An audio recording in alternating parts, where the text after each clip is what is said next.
वर्तमान की आर्थिक और राजनीतिक परिस्थितियों को देखते हुए अभी तक चला आ रहा वर्ल्ड ऑर्डर में अमेरिका हवलदार की भूमिका में था, जो जब चाहे किसी को भी डंडा मार अपने ऑर्डर को फॉलो करवाता। लेकिन वर्तमान परिस्थितियां नए वर्ल्ड ऑर्डर की ओर जाती हुई प्रतीत होती हैं, जिसमें चीन एक ताकतवर मुल्क के रूप में उभरा है। या यूं कह सकते हैं कि चीन नए वर्ल्ड ऑर्डर का शायद नया हवलदार बने।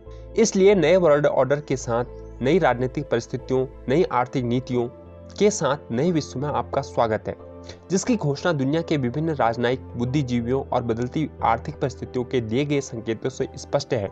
इस बदलते विश्व राष्ट्रीय अंतर्राष्ट्रीय घटनाओं को समझने की कोशिश करें और आहट सुने और देश विदेश व संपूर्ण विश्व के बदलने की आहट को महसूस करें।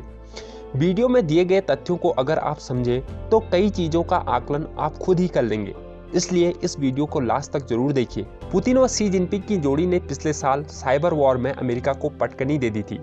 चाइना अमेरिका ट्रेड वॉर लगभग अमेरिका हार चुका है, क्योंकि अभी अमेरिका को अपनी इकोनॉमी संभालना ही मुश्किल हो रहा है, जबकि चीन विश्व की जरूरतों को पूरा करने के लिए खुद को सक्षम बता रहा है, क्योंकि उसके उत्पाद पर आज एशियाई, अफ्रीकी, यूरोपीय लगभग ज्यादातर देश निर्भर है। अगर आप कोरोना वायरस को एक बायोलॉजिकल वेपन की तरह देखें तो इससे भी आपको साफ साफ चीन से अमेरिका हारता हुआ दिखेगा। अब चलते हैं तेल के खेल की ओर। अभी वर्तमान में क्रूड ऑयल की कीमतें माइनस में हैं, या फिर उसकी कीमत अंतर्राष्ट्रीय बाजार में बहुत कम हो गई है।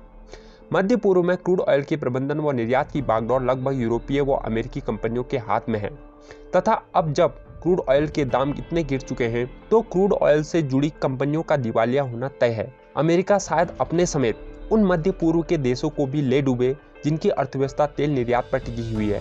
ये क्रम यही नहीं रुकने वाला, जो अपने साथ उन यूरोपीय देशों व अमेरिका को ले डूबेगा जिनकी अर्थव्यवस्था कई हद तक तेल के निर्यात व इसके प्रबंधन से जुड़ी है, जिसकी वजह से उनका आर्थिक बजट तेल से जुड़ा हुआ है।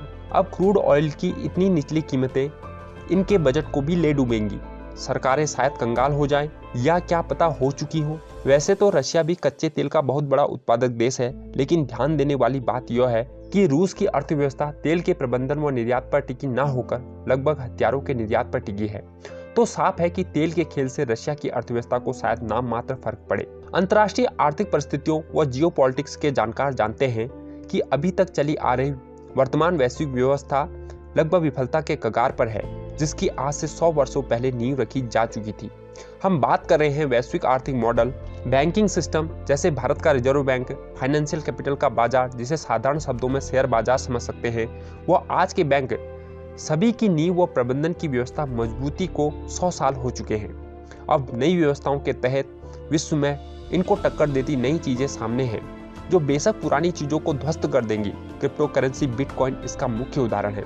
दुनिया के बाजार कोरोना वायरस के आगमन से पहले ही गिरते जा रहे थे। जहां बेशक दुनिया की सरकारों को कोरोना के बहाने बाजारों के गिरने का एक बहाना मिल गया है, लेकिन कोरोना बहाना ना होता तब भी इन वित्तीय पूंजी के बाजारों के बुलबुले फूटने ही थे। एक बात और बता दें कि अंतर्राष्ट्रीय स्तर पर ग्लोबल गवर्नमेंट की आवाज भी उठने लगी है। हालांकि न्यू वर्ल्ड ऑर्डर की शुरुआत मानी जा रही है, परंतु इसकी पूरी संभावना है कि नए विश्व से पहले दुनिया भयानक आर्थिक मंदी से गुजरने वाली है। ये ठीक वैसे ही होगा जैसे 1929 के ग्रेट डिप्रेशन के बाद अमेरिका महाशक्ति के रूप में उभरा। वह नए वर्ल्ड ऑर्डर के साथ नई व्यवस्थाओं का आगाज हुआ। डर इस बात का है कि कहीं हो सकता है अभी की वैश्विक महामंदी 1929 की महामंदी से ज्यादा भयावह ना हो। इस पूर्ण संभावित आर्थिक राजनीतिक बदलाव का भारत जैसे देश व वहां के लोगों पर क्या प्रभाव पड़ेगा, इसकी चर्चा हम अगले वीडियो में करेंगे। ध्यान रहे, अब दुनिया में बहुत सी चीजें बदल चुकी हैं, जिसका प्रभाव हम सब पर पड़ने वाला है। आज की वीडियो में बस इतना ही। धन्यवाद।